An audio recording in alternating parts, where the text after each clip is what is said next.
Bienvenue aujourd'hui à ce nouveau Café des Lyonnes, le premier de l'année 2022. Bonjour Sylvie. Bonjour Alexandra. Je suis ravie de faire ce premier café de l'année avec vous. Vous êtes la déléguée générale de la Fédération du BTP Rhône et Métropole. Exactement ça. Vaste programme. On va pouvoir parler de votre métier aujourd'hui, de tout ce que vous avez fait avant, parce que vous avez une belle carrière. Avec ça fait quelques années que je travaille? Oui, à peine. Mais en tous les cas, surtout, vous avez beaucoup d'expérience dans des domaines à la fois très techniques et très engagés. Donc, vous allez pouvoir nous expliquer pourquoi. Mais surtout, moi, je voulais vous poser la première question. Sylvie, est-ce que vous êtes une femme engagée? Absolument. Je suis impliquée. Alors, pardon Alexandra, mais comme c'est le premier café de l'année, d'abord, très bonne année. Ouais. Comme à nos Lyonnes qui nous suivent, nombreuses. Exactement. Soyez heureuses toute l'année. Oui, je suis une femme engagée, je crois, depuis longtemps, et je suis une femme impliquée dans la vie citoyenne, dans la vie de la cité, parce que j'aime ça. Et pour moi, l'engagement, ça veut dire ça. Ça veut dire l'implication en tant que personne. Donc oui, ça. En tant qu'individu. En tant qu'individu, je crois. Je fais partie d'un certain nombre d'associations, voilà. Mais je suis impliquée dans la vie depuis déjà longtemps. Et est-ce que vous avez le sentiment, comment ça se traduit dans votre vie de tous les jours, cette implication? Alors, ça peut se traduire dans ma vie professionnelle parce que j'ai fait des choix. Ça se traduit aussi parce que je fais partie d'un certain nombre d'associations, que j'ai lancé des associations, notamment une il y a longtemps à Vaux-en-Velin, dans une période un peu compliquée, une association qui s'appelait Passerelle, donc ça veut bien dire ce que ça veut dire, de lien entre des femmes. C'était une association de femmes il y a une vingtaine d'années. Alors je crois qu'elle existe encore, mais je suis pas sûre parce que je suis partie moi il y a longtemps. Mais voilà, ça veut dire ça veut dire s'impliquer dans la vie quotidienne. Et vous pensez aujourd'hui que les femmes, elles manquent de quelque chose pour s'engager davantage dans le débat public? Alors moi, je crois pas, et j'opposerai pas les femmes et les hommes. Je pense qu'on a besoin des hommes pour s'engager, et je pense qu'il faut qu'on ait envie de le faire, quel que soit l'engagement qu'on ait envie de tenir, et quelle que soit notre place de citoyenne. Donc non, il faut juste qu'on prenne un peu de temps, qu'on s'organise et qu'on ait surtout envie de s'impliquer, quel que soit le domaine où on s'implique. Alors moi justement, j'avais envie de prendre un café des Lyonnes avec vous parce qu'on se connaît depuis quelques années. Voilà. Mais surtout, votre activité aujourd'hui, moi, elle me fascine, elle me questionne. Je me dis spontanément, vous êtes à la tête d'une fédération. En tous les cas, vous aidez le président de la fédération. Vous avez un poste à responsabilité dans la fédération du BTP. Du bâtiment et des travaux publics. Dans le Rhône, il y en a près de 1000, entre 900 et 1000.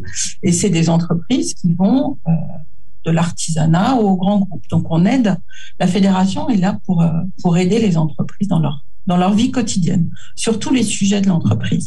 Donc, effectivement, ce que vous m'avez dit, c'est que ça vous semblait un poste un peu technique, et ça l'est, comme avant quand j'étais au Citral. Vous avez été directrice de cabinet du Citral. Oui, qui est aussi les questions de mobilité ou de transport, plutôt de transport dans la vie quotidienne. Ça peut être un sujet très technique, mais ça touche le quotidien des gens. Et c'est quoi le BTP?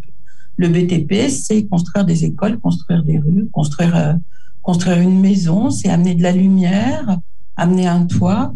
Donc c'est notre vie. Moi, je travaille dans la vie. Oui, voilà. Justement, c'est précisément encore des métiers ou des domaines où il y a énormément d'hommes, en tout cas plus que de femmes. Ça change, en train de changer. Dans le BTP, c'est obligatoire parce que je pense que si on est sur un chantier, ce sont tout de même des métiers assez durs dans le sens où il faut. Alors maintenant, il y a beaucoup d'aide, mais on voit de plus en plus de femmes sur des chantiers, notamment des conductrices de travaux, et c'est tant mieux. Et il faut que cette profession s'ouvre aux femmes. Il y a des jeunes filles d'ailleurs. Il y a une jeune femme qui est carleuse et qui a je ne sais combien de followers sur TikTok et qui est absolument extraordinaire. Elle est rigolote comme tout. Elle a des ongles immense et elle fait des trucs incroyables.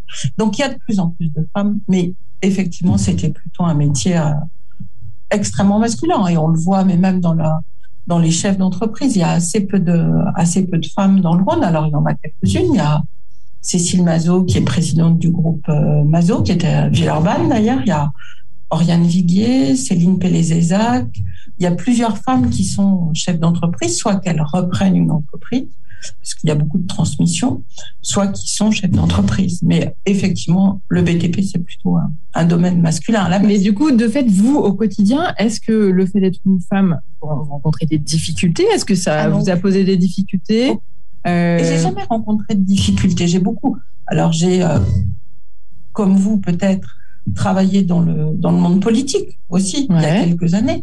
Alors, avant la parité, puisque ça fait longtemps que je travaille, la parité, le premier accès de parité, d'ailleurs, je pense que c'est De Gaulle qui avait donné en avril 44, je crois, le droit de vote aux femmes. Ensuite, il y a eu la loi de Jospin sous la présidence de Chirac pour offrir et pour obliger les femmes à s'engager dans la politique. Et moi, je suis pas forcément pour la parité à la base. Je pense qu'on était obligé d'en passer par là. Mais qu'on impose ça, je suis pas forcément d'accord. Après, malheureusement, on est obligé d'en passer par là pour donner une place aux femmes.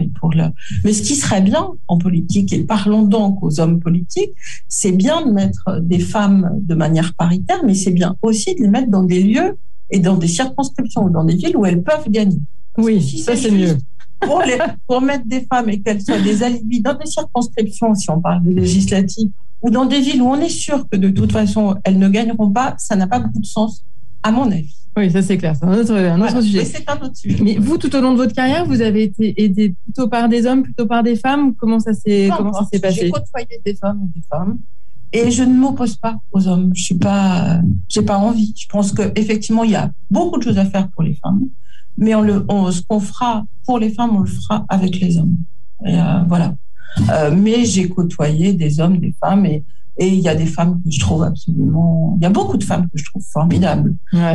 Vraiment, il y a des femmes que je trouve très inspirantes, des femmes puissantes. Pour moi, les femmes que j'admire ou que j'aime sont des femmes que je trouve puissantes, élégantes, inventives, drôles, mais comme des hommes d'ailleurs. Mais il y a une certaine... Je suis plus inspirée peut-être, ou je suis plus admirative de parcours de certaines femmes. Et alors, justement, vous, votre parcours à vous, est-ce que vous avez le sentiment, parce que c'est beaucoup d'hommes qui vous ont fait confiance dans les missions à responsabilité que vous avez eu à mener? Parce que j'ai travaillé dans la politique, donc j'ai plus travaillé avec des hommes, mais j'ai un vrai plaisir à travailler avec des femmes. Est-ce qu'aujourd'hui, vous pensez que votre regard de femme apporte quelque chose à votre métier de délégué général du BTP? Oui, je crois. Alors, il ne faut pas paraître... oui, je crois que dans ce monde qui est un peu technique, j'apporte... et je pense que c'est plus une question de personne que d'homme ou de femme. D'accord. J'apporte la sensibilité qui est la mienne, on va dire. Bien sûr. Disons-le comme ça. Quand vous étiez petite, vous vouliez faire quoi? Plus grande? Je voulais être avocate. Ah oui, donc vous vouliez déjà être engagée. Oui, voilà. Et puis en fait, pas du tout. Et en fait, non. Et alors, comment ça s'est passé? Vous avez fait quoi comme études? J'ai fait Sciences Po. D'accord. Je me suis beaucoup plus amusée que d'apprendre par cœur. Je sais pas faire ça. Ouais, ça c'est compliqué. Oui. Enfin, ça dépend des cerveaux et des esprits. On n'est pas fait pareil. Vous avez fait Sciences Po et là vous vous êtes dit qu'est-ce que j'ai adoré ça. D'accord. J'ai adoré ça. Mais j'ai adoré la politique. Voilà, j'ai adoré ça vraiment. Et Alors qu'est-ce qui vous plaît dans la politique exactement? Je suis pas sûre que ça me plaise beaucoup aujourd'hui encore. Ok. Mais pourquoi? Parce que je trouve que les débats sont devenus plus durs, moins intéressants, moins forts. Il y a moins de débats d'idées. On est plus il y a beaucoup d'intérêt à l'avènement des réseaux sociaux. Je pense que ça démocratise le débat citoyen. Je pense que c'est très intéressant. En revanche, aujourd'hui, moi, j'ai besoin de plus de recul, de lire des choses qui me nourrissent, voilà, plutôt que des petites phrases qui m'intéressent. Oui, on manque de contenu. Voilà. Enfin, manque de contenu. Ceci étant, je trouve qu'il faut un courage admirable pour faire de la politique. Je pense que c'est un sacerdoce et il y a beaucoup de gens qui critiquent la politique. Alors bien sûr, c'est un pouvoir, mais comme un autre pouvoir, comme le pouvoir culturel, associatif, le pouvoir des médecins. Enfin, voilà. C'est pas le problème. Il faut un courage extrême pour donner sa vie à un homme politique ou une femme politique, bien sûr, les 24 heures sur 24. Oui. Il faut beaucoup d'abnégation là. Hein. Oui. Oui, et moi je suis Vraiment, je trouve ça très courageux et j'ai beaucoup de respect pour la politique. Et alors, qu'est-ce qui vous plaisait quand vous aviez 20 ans, 25 ans et que vous étiez engagé à Sciences Po? Qu'est-ce qui vous attirait? J'ai adoré faire. Je me suis toujours dit que les choix politiques faisaient changer la société. Bon, depuis un peu, mais je suis partie comme ça. Et je me suis dit que là où je pouvais amener ma pierre à l'édifice, c'était de faire en sorte de l'expliquer au plus grand nombre. Voilà, de faire une espèce d'entonnoir. Le politique fait un choix et moi, mon boulot derrière, c'est d'essayer de l'expliquer au mieux, de manière à ce que ce soit compris le plus facilement possible. Donc là, vous êtes orienté plutôt vers les métiers de la communication? Au départ, oui. Aujourd'hui, j'en fais encore un peu, mais un peu moins. Mais j'ai plutôt fait de la. C'est la dimension un peu stratégique que vous avez mis entre les deux, c'est ça Oui, mais j'aime bien aussi mettre les mains dans le cambouis. Ou dans le béton. Bon, ça tombe bien. Voilà. Ça.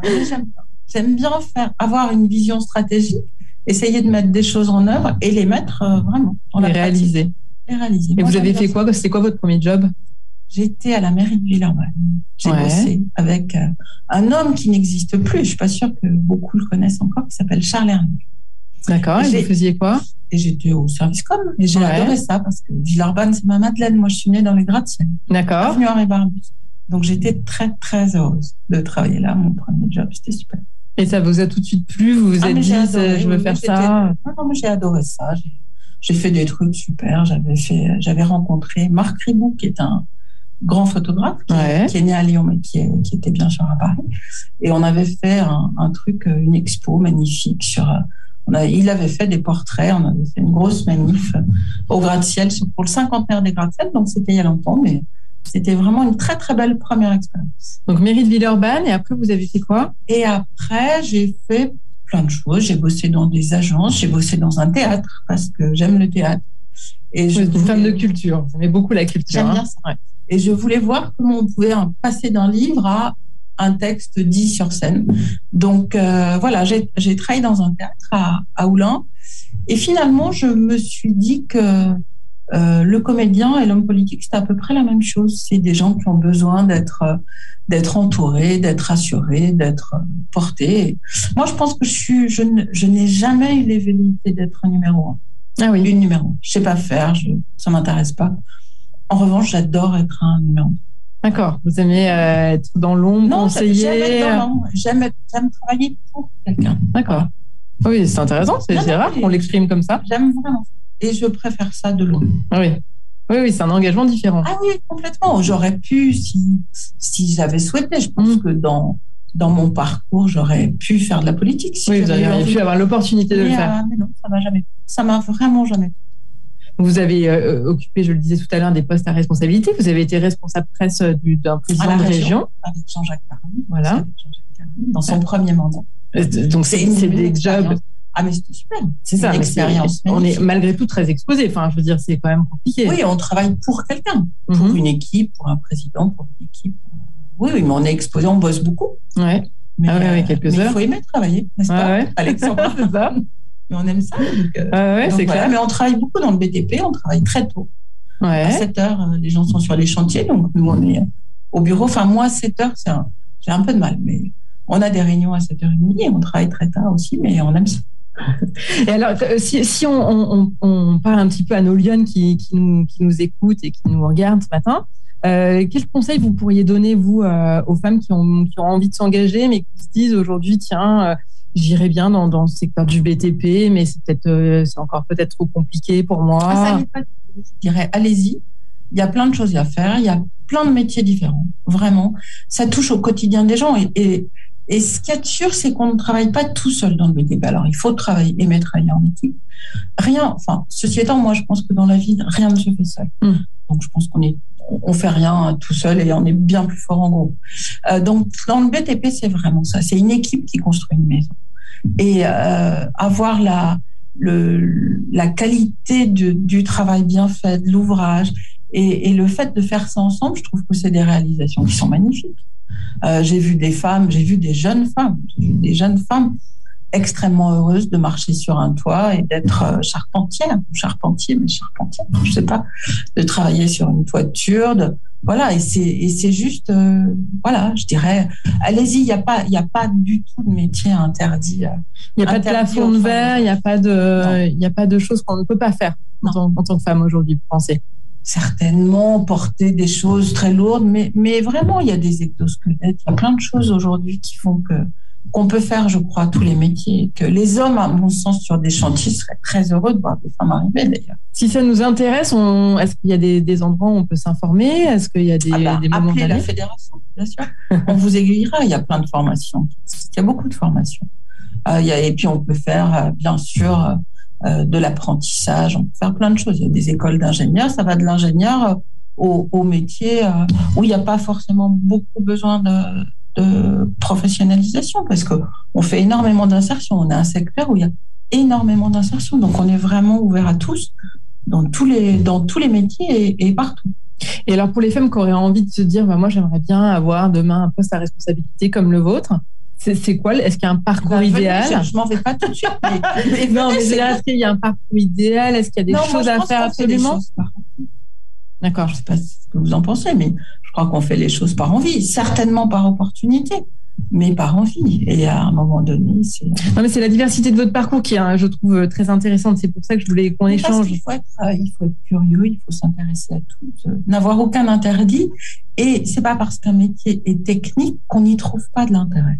Moi, j'ai toujours trouvé de l'intérêt à tout ce que je faisais, même si... Mais est-ce que vous vous êtes pas dit, je sais pas, quand vous avez été nommée directrice de cabinet du Citral, par exemple, c'est quand même des postes extrêmement stratégiques où on est face à des gens qui sont experts d'un domaine. Ah oui. Vous arrivez là-dedans. Je connaissais rien au vélo, mais effectivement aujourd'hui, de fait. Ouais. Non. Je veux dire, comment on fait? Qu'est-ce qu'on se, vous voyez, c'est quoi les ressorts? On travaille et puis on écoute beaucoup. Il faut écouter et écouter les autres et écouter les experts. Et puis, ceci étant, quand on est DIRCAB au Citral, comme quand on travaille dans un cabinet dans une collectivité locale, comme ici aujourd'hui, on travaille pour des élus. Et à un moment donné, le choix stratégique ou la ligne de conduite, c'est aux élus de donner ce choix-là et à nous de le mettre en musique. Oui, bien sûr, mais est-ce que vous vous êtes pas posé de questions, vous avez jamais douté mais moi, je quotidiennement. D'accord. Vous savez bien que les femmes ont toujours cette impression d'être complètement illégitimes là où elles sont. Ok, donc vous aussi. Bien. Mais moi, c'est terrible. Puis alors, on bosse dans le BTP ou au Citral ou n'importe où. Je suis illégitime partout, bien sûr. Et alors, comment on fait pour faire face à ça? Parce que je viens un codir où vous êtes avec 20, 25 personnes. On fait différemment. D'accord. Voilà. Je pense qu'on fait différemment. On apporte les choses différemment. Moi, je pense que je suis pas une femme d'affrontement. J'aime pas ça. Donc, je suis plutôt dans la diplomatie. On peut faire entendre sa voix, quel que soit son âge. Je pense que c'est important de dire ça. Quel que soit son âge, quel que soit son parcours, quelle que soit sa personnalité. Il faut croire en ce qu'on fait. Et puis, douter, de toute façon, c'est avancer. Donc, il faut trouver sa méthode. Il faut trouver sa façon de dire les choses. Il faut être qui on est. Je crois. En fait, si je retiens un petit peu ce que vous nous dites, c'est qu'on n'a pas besoin de crier pour se faire entendre. C'est ça le. Moi, vu la voix qui est la mienne, je pense que si je crie, tout le monde rigole. D'accord. Non. Et alors, si vous aviez une baguette magique ou si vous étiez aujourd'hui en responsabilité politique, qu'est-ce que vous mettriez en place, vous, pour permettre aux femmes de plus s'engager dans le débat public, d'être plus présentes? Alors, comme ce sont plus les hommes qui s'engagent, comme je le disais tout à l'heure, je dirais aux hommes, faites-nous une place, mais une vraie place. Moi, une femme qui est adjointe aux affaires sociales ou adjointe à je sais pas quoi, ça m'intéresse pas. En revanche, c'est vrai qu'on voit de plus en plus, ou à Lyon ou à la métropole, la première vice-présidente à la métropole est adjointe et vice-présidente à l'économie, et la première adjointe à la ville de Lyon est adjointe aux finances, comme à Villeurbanne. D'ailleurs, je crois que c'est une première adjointe qui est adjointe à l'urbanisme. Donc, je dirais aux femmes, prenez des places.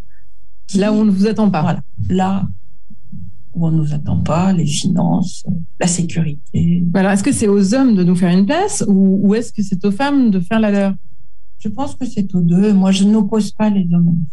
Je trouve que ça n'a pas de sens. Je pense qu'il faut une certaine équité. Ouais. Non pas égalité, ce que j'adore pas ce mot, mais plutôt une équité. Et puis, avançons les uns avec les autres. Et alors, comment on fait concrètement? C'est quoi la mesure très concrète? On tient notre place, on est là. Alors, la mesure concrète, pour l'égalité et la parité, on est passé par une loi. J'espère petit à petit qu'on sera plus en mesure de passer par là. Dans l'Europe du Nord, il y a des femmes qui sont premières ministres. Nommons une femme la prochaine fois et arrêtons de dire qu'elle a une robe jaune quand elle sort sur le perron de l'Élysée. Je crois que c'était le cas pour Edith Cresson. Je pense que voilà, une femme, elle a toute sa place partout. Elle a d'autres atouts à faire valoir. Mais elle peut aussi s'habiller en jaune ou en rose, et tant mieux. Et tant mieux. Très bien. Et en tous les cas, écoutez, on sait que la fédération du BTP est ouverte, est engagée sur ces sujets. Toutes les jeunes femmes et toutes les femmes qui ont envie de faire quelque chose dans le BTP, n'hésitez surtout pas. Il y a beaucoup, beaucoup de boulot. Très bien. Écoutez, je vous remercie beaucoup d'avoir pris ce café des Lyonnes avec nous. Et puis, je vous invite à nous retrouver pour un prochain Café des Lyonnes dès la semaine prochaine. À bientôt. Bonne journée.